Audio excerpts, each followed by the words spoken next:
4 species in genus Mandragora. The mandrake, myths, magic, and medicine. My name is Ferb Vu, and I've always been fascinated by the strange and unusual in the natural world.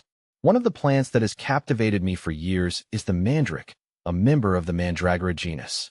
Steeped in folklore and shrouded in superstition, this seemingly innocuous plant has a rich history intertwined with magic, medicine, and mythology.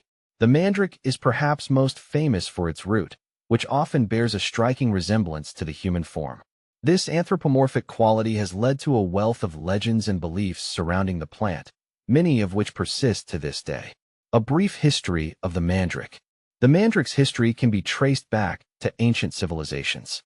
It is mentioned in the Bible and in ancient Egyptian texts, where it was used as an aphrodisiac and a fertility aid. The Greeks and Romans also knew of the mandrake, believing it to possess magical properties. Dioscorides, a Greek physician in the 1st century AD, even described different varieties and their uses in his famous work De Materia Medica. One of the most enduring beliefs about the mandrake is that it emits a deadly shriek when pulled from the ground. This superstition likely arose from the plant's association with witchcraft and the supernatural. To avoid this fatal scream, people developed elaborate rituals for harvesting the root, often involving the use of dogs and other animals. The Mandragora genus. While the mandrake of ancient lore is often associated with a single species, the Mandragora genus belonged to the Solanaceae family, actually comprises several distinct species. These include Mandragora officinarum. This is the species most commonly referred to as the mandrake and is native to the Mediterranean region. It has ovate leaves, bell-shaped flowers, and yellow or orange berries. Mandragora autumnalis, also known as the autumn mandrake. This species blooms in the fall and is found in similar regions to M. officinarum. Mandragora caulescens, native to the Himalayas. This species has a distinct stem and purple flowers. Mandragora turcomanica. This species is found in Turkmenistan and Iran and is characterized by its large, fleshy leaves. The exact number of species within the genus is still debated among botanists, with some sources listing as many as 5 or 6. This ambiguity adds another layer of mystery to this already enigmatic plant. The mandrake in medicine. Despite its reputation for magic and superstition, the mandrake has a long history of medicinal use.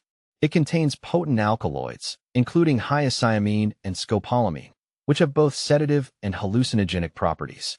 In ancient times, the mandrake was used as an anesthetic, a pain reliever, and a treatment for various ailments, including insomnia, anxiety, and even epilepsy.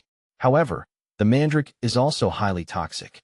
Ingesting even small amounts can cause a range of unpleasant side effects, including dilated pupils, dry mouth, rapid heartbeat, and hallucinations. In large doses, it can be fatal. Therefore, the mandrake should never be consumed or used for self-treatment. The mandrake in modern times. Although the mandrake is no longer used in mainstream medicine, it continues to fascinate and intrigue. Its enduring presence in literature, art, and popular culture is a testament to its enduring power and mystique. From Shakespeare's plays to the Harry Potter series, the mandrake continues to capture our imaginations.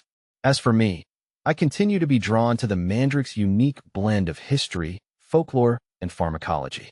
It serves as a reminder of the deep connection between humans and the natural world, and the power of plants to both heal and harm.